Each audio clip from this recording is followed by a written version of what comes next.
आज जी बैठक झाली काय चर्चा झाली? दर मंगळवारी नियमितपणाने राष्ट्रवादी काँग्रेस पक्षाच्या मंत्र्यांची आणि आमदारांची बैठक आम्ही त्या ठिकाणी निश्चित केलेली आहे आणि या बैठकीमध्ये आमदारांचे मतदारसंघातील प्रश्न, संघटनात्मक जे आमचं 2 दिवसीय शिबिर झालं त्या दृष्टिकोनातून पुढची वाटचाल नेमकी काय करायची एवढा पुरता सीमितच आजचं त्या ठिकाणी ही बैठक होती आणि दर मंगळवारीच ही बैठक होतच असल्यामुळे त्याच्यामध्ये नवीन राजकीयदृष्ट्या चर्चा असण्याचं काही कारण नाही. पण महत्त्वाचा मुद्दा आहे की ज्या पद्धतीनं रायगडच्या पालकमंत्री पदावरून कुठेतरी सुंदोबसुंदी पाहायला मिळते.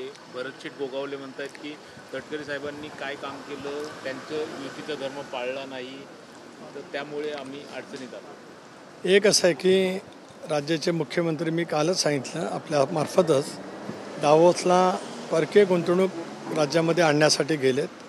त्यांच्या नेतृत्वाखाली निश्चित परकीय गुंतवणूक आपल्या राज्यामध्ये येईल. अशा वेळेला ते आल्याच्यानंतर या प्रश्नाच्या बाबतीमध्ये या विषयाच्या बाबतीमध्ये चर्चा त्या ठिकाणी होईल. कोण मंत्री काय बोलतं त्याच्याबद्दल मला आज काय या ठिकाणी उद्घोष करायचा नाही, कारण मी राष्ट्रवादी काँग्रेस पक्षाचा प्रदेशाध्यक्ष आहे. युतीतला समन्वय, युतीला मिळालेलं अभूतपूर्व यश, त्याचं सातत्य पुढं टिकवणं ही सर्वांची जबाबदारी आहे. राष्ट्रवादी काँग्रेस पक्ष एका सांस्कृतिक वाढलेला पक्ष आहे. त्याच्यामुळे एखाद्या बाबतीमध्ये काय भावना असतील तर जरूर त्या नेतृत्वाकडे बोलणं हे राहू शकतं.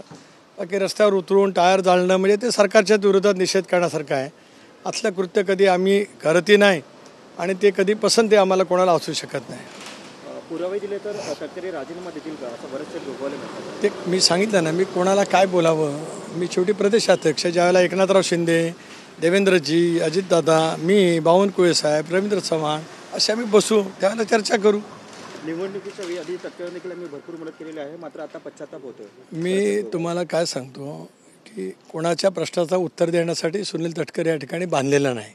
राज्याचा प्रत्यक्षाचा प्रदेशाध्यक्ष आहे. त्यामुळे या विषयावरती मला अधिक चर्चा आपल्यामार्फतही करायची नाही. धन्यवाद धन्यवाद धन्यवाद.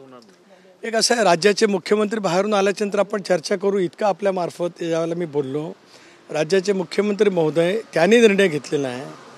त्याच्यामुळे ते आल्याच्यानंतर माननीय मुख्यमंत्री, उपमुख्यमंत्री एकनाथराव शिंदेसाहेब, तेही शिवसेनेचे प्रमुख आहेत, अजितदादा राष्ट्रवादीचे राष्ट्रीय अध्यक्ष आहेत, एकत्रितपणे बसतील आणि निर्णय घेतील.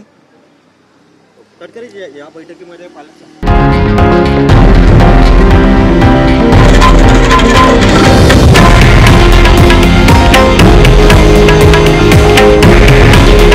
हे आहे देशातील नंबर 1 न्यूज नेटवर्क आणि आपण पाहत आहात TV9 मराठी.